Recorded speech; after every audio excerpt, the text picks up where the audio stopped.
Thank you so much, President Falwell. God bless Liberty University.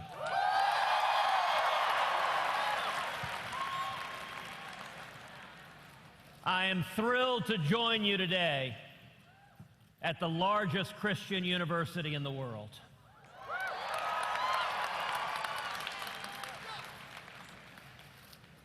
Today, I want to talk with you about the promise of America.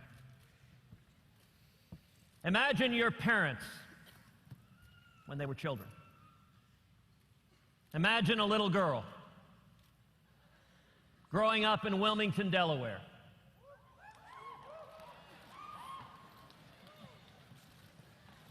During World War II, the daughter of Irish and Italian Catholic family, working class. Her uncle ran numbers in Wilmington. She grew up with dozens of cousins because her mom was the second youngest of 17 kids. She had a difficult father, a man who drank far too much and frankly didn't think that women should be educated. And yet this young girl, pretty and shy, was driven, was bright, was inquisitive. And she became the first person in her family ever to go to college. In 1956, my mom, Eleanor, graduated from Rice University with a degree in math and became a pioneering computer programmer in the 1950s and 1960s.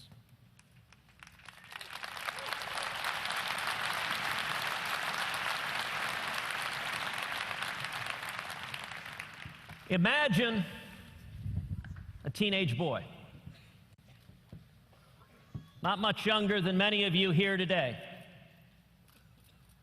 growing up in Cuba. Jet black hair, skinny as a rail.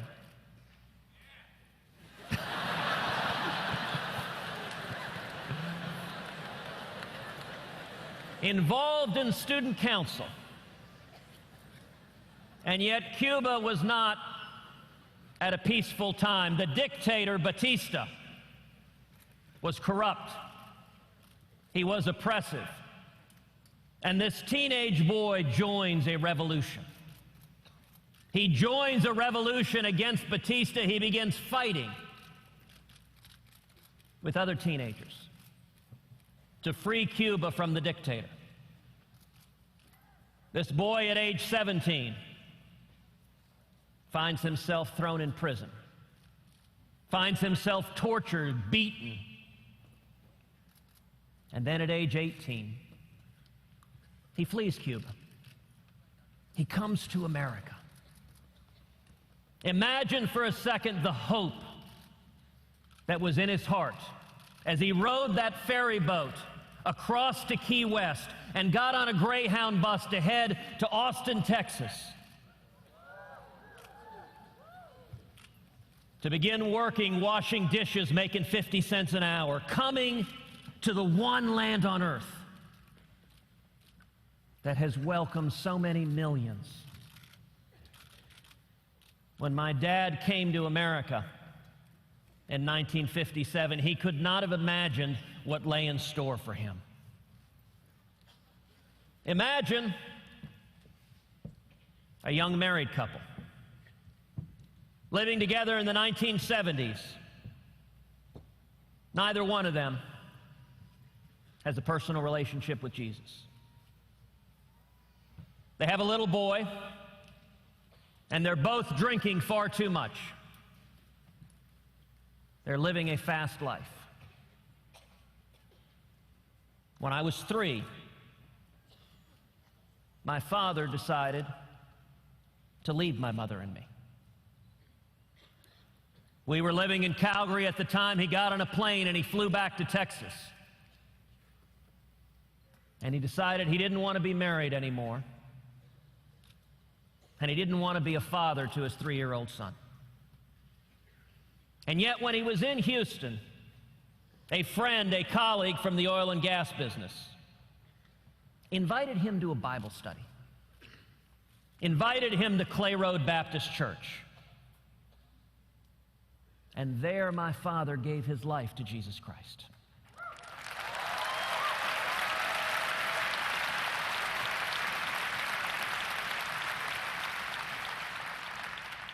And God transformed his heart. And he drove to the airport. He bought a plane ticket. And he flew back to be with my mother and me.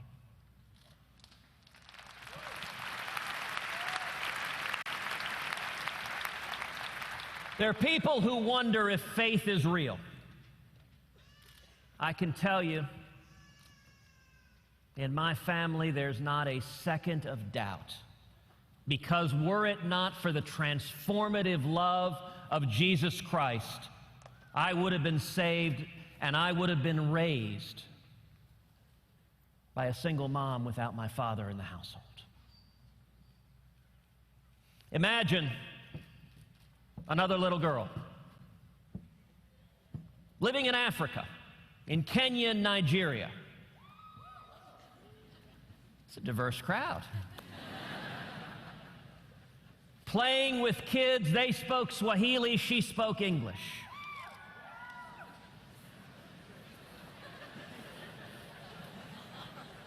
Coming back to California, where her parents, who had been missionaries in Africa, raised her on the Central Coast. She starts a small business when she's in grade school, baking bread. She calls it Heidi's Bakery. She and her brother compete baking bread. They bake thousands of loaves of bread and go to the local apple orchard where they sell the bread to people coming to pick apples. She goes on to a career in business, excelling and rising to the highest pinnacles. And then Heidi becomes my wife and my very best friend in the world.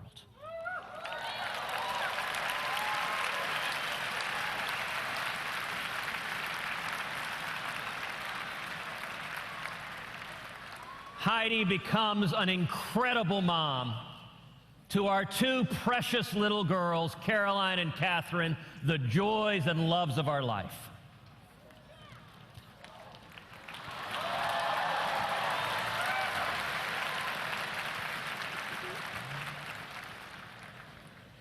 Imagine another teenage boy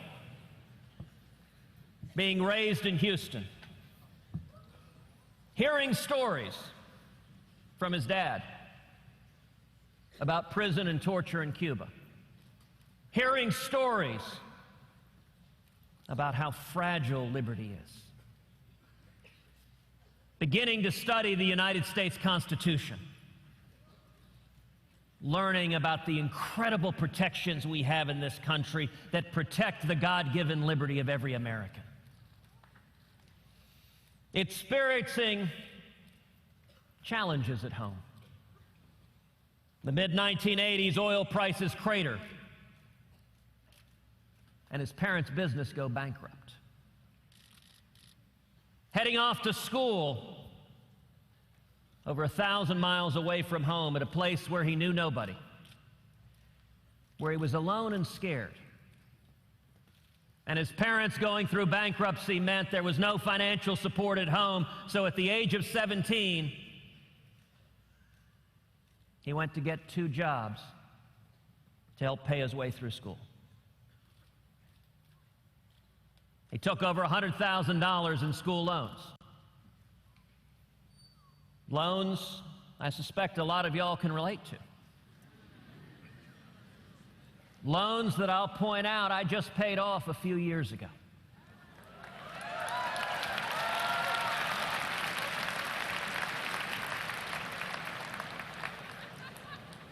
These are all of our stories. These are who we are as Americans. And yet, for so many Americans, the promise of America seems more and more distant. What is the promise of America? The idea that, the revolutionary idea that this country was founded upon, which is that our rights, they don't come from man. They come from God Almighty.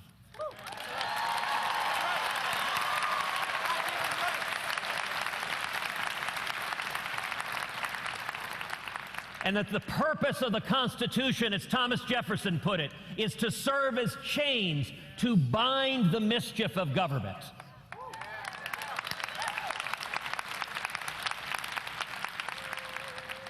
The incredible opportunity of the American dream, what has enabled millions of people from all over the world to come to America with nothing and to achieve anything. And then the American exceptionalism that has made this nation a clarion voice for freedom in the world, a shining city on a hill. That's the promise of America. That is what makes this nation an indispensable nation, a unique nation in the history of the world. And yet so many fear that that promise is today unattainable. So many fear it is slipping away from our hands. I want to talk to you this morning about reigniting the promise of America. 240 years ago, on this very day, a 38-year-old lawyer named Patrick Henry stood up just 100 miles from here in Richmond, Virginia, and said, "Give me liberty or give me death."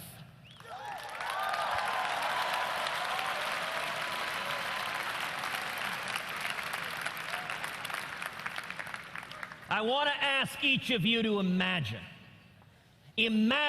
millions of courageous conservatives all across America rising up together to say in unison, "We demand our liberty."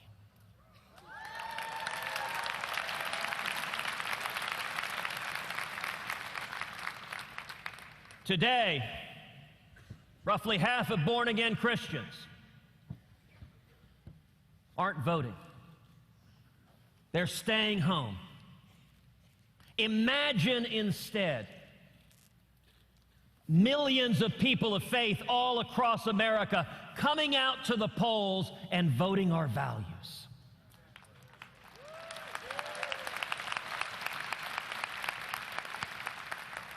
Today, millions of young people are scared, worried about the future, worried what the future will hold. Imagine millions of young people coming together and standing together saying, "We will stand for liberty."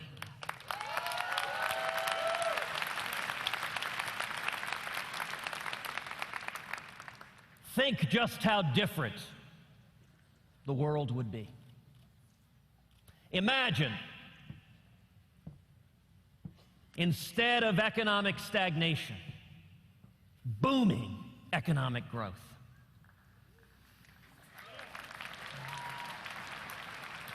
Instead of small businesses going out of business in record numbers, imagine small businesses growing and prospering. Imagine young people coming out of school with 4, 5, 6 job offers.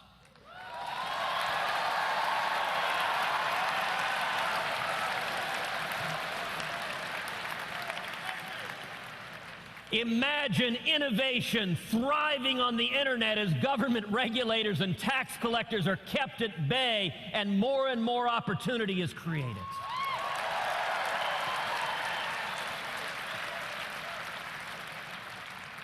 Imagine America finally becoming energy self-sufficient as millions and millions of high-paying jobs are created.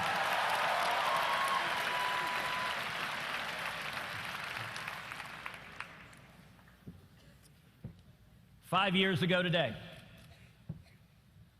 the president signed Obamacare into law. Within hours, Liberty University went to court filing a lawsuit to stop that failed law.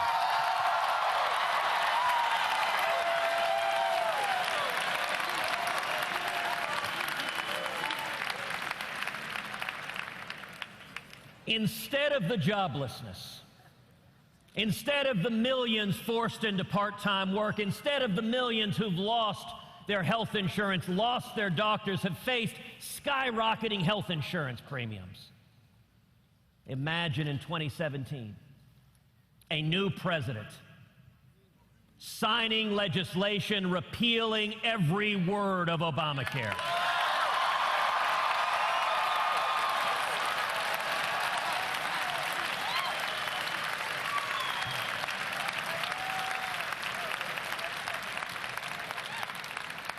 Imagine health care reform that keeps government out of the way between you and your doctor and that makes health insurance personal and portable and affordable.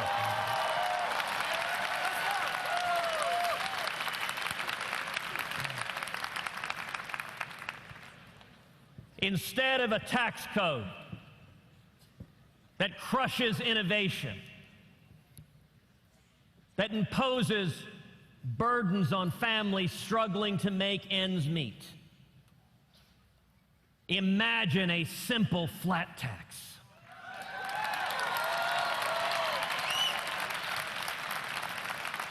That lets every American fill out his or her taxes on a postcard.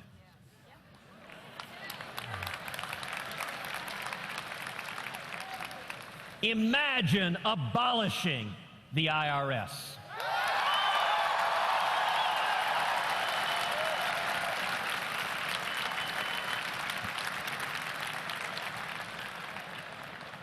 Instead of the lawlessness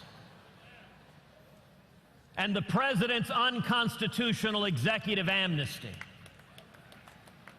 imagine a president that finally secures the borders.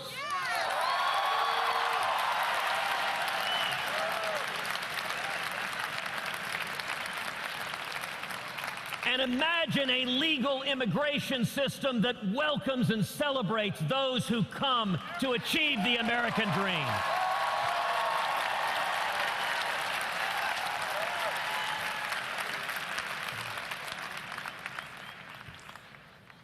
Instead of a federal government that wages an assault on our religious liberty, that goes after Hobby Lobby, that goes after the Little Sisters of the Poor, that goes after Liberty University. Imagine a federal government that stands for the First Amendment rights of every American.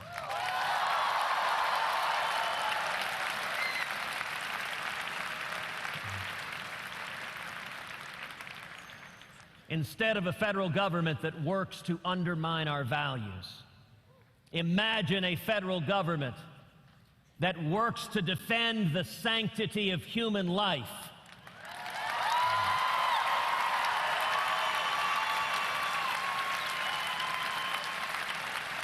And to uphold the sacrament of marriage.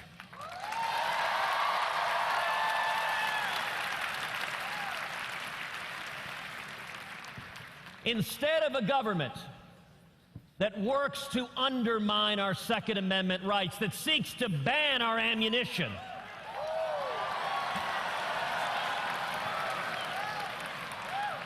imagine a federal government that protects the right to keep and bear arms of all law-abiding Americans.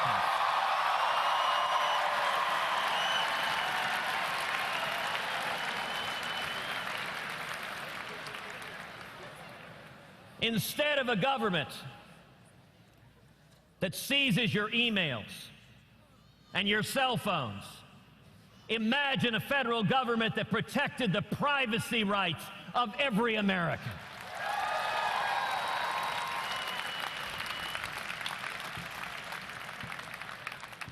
Instead of a federal government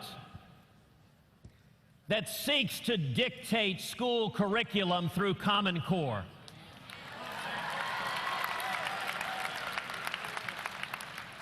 Imagine repealing every word of Common Core.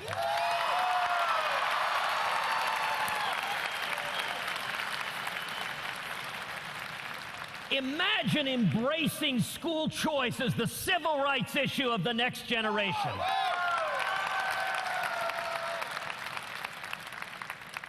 That every single child, regardless of race, regardless of ethnicity, regardless of wealth or zip code, every child in America has a right to a quality education.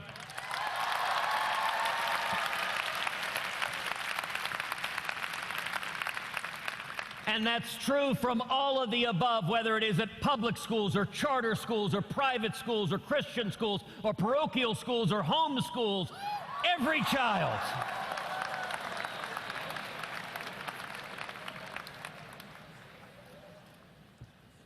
Instead of a president who boycotts Prime Minister Netanyahu, imagine a president who stands unapologetically with the nation of Israel.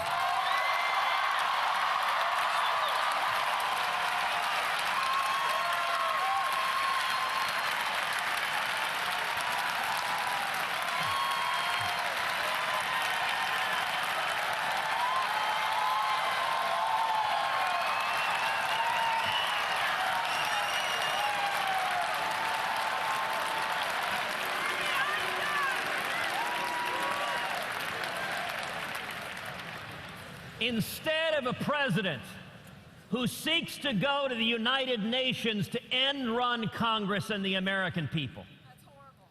Imagine a president who says, I will honor the Constitution, and under no circumstances will Iran be allowed to acquire a nuclear weapon.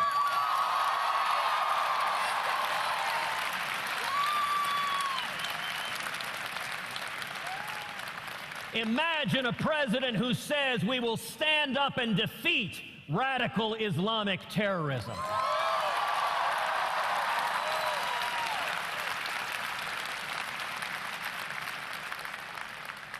And we will call it by its name.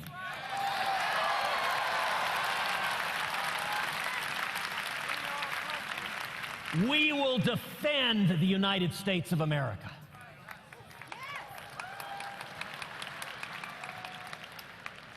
Now, all of these seem difficult. Indeed, to some, they may seem unimaginable. And yet, if you look in the history of our country, imagine it's 1775, and you and I were sitting there in Richmond listening to Patrick Henry say, "Give me liberty or give me death."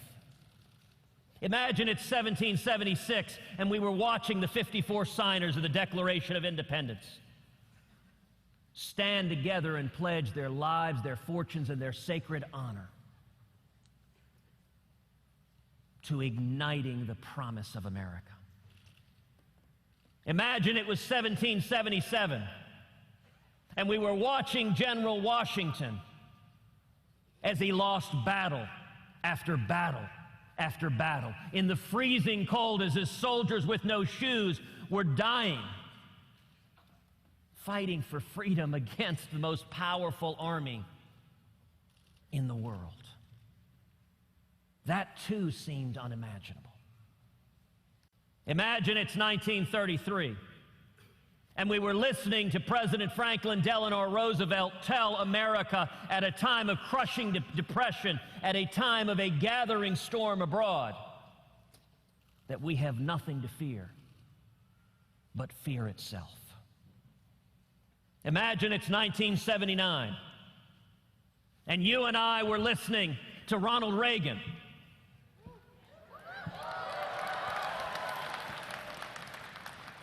And he was telling us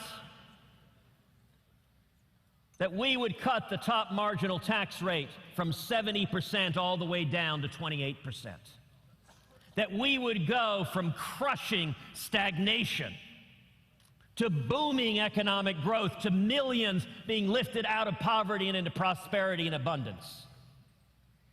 That the very day he was sworn in, our hostages who were languishing in Iran would be released. And that within a decade, we would win the Cold War and tear the Berlin Wall to the ground. That would have seemed unimaginable. And yet, with the grace of God, that's exactly what happened.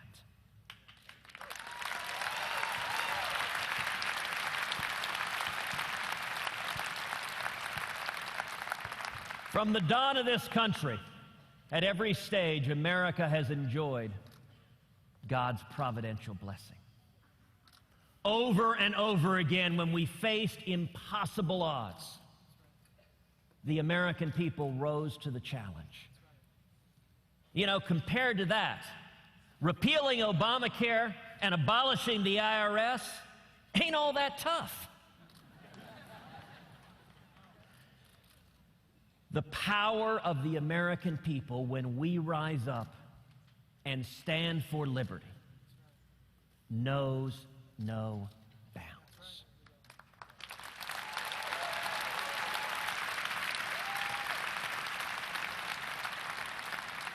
If you're ready to join a grassroots army across this nation, coming together and standing for liberty, I'm going to ask you to break a rule here today and to take out your cell phones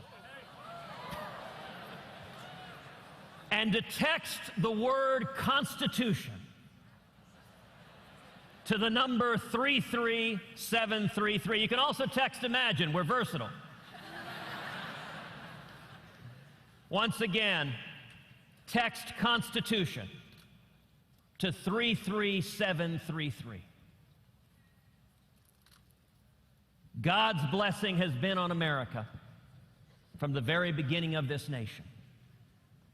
And I believe God isn't done with America yet.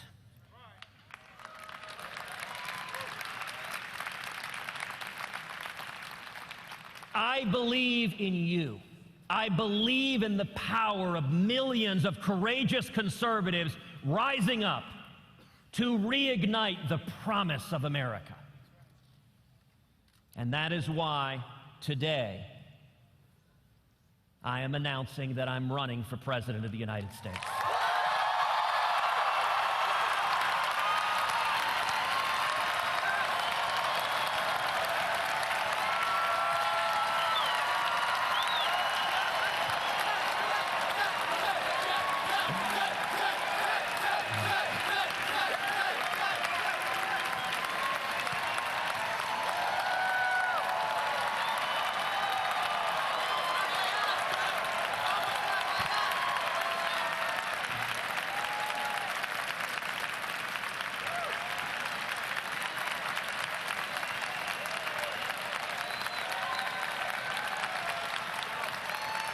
It is a time for truth.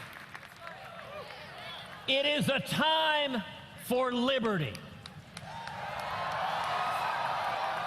It is a time to reclaim the Constitution of the United States.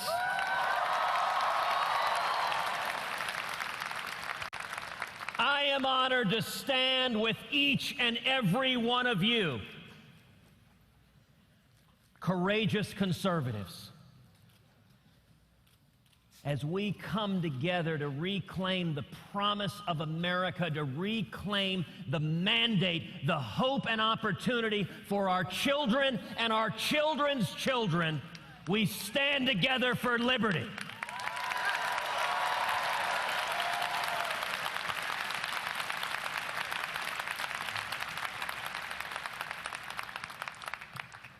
This is our fight. The answer will not come from Washington.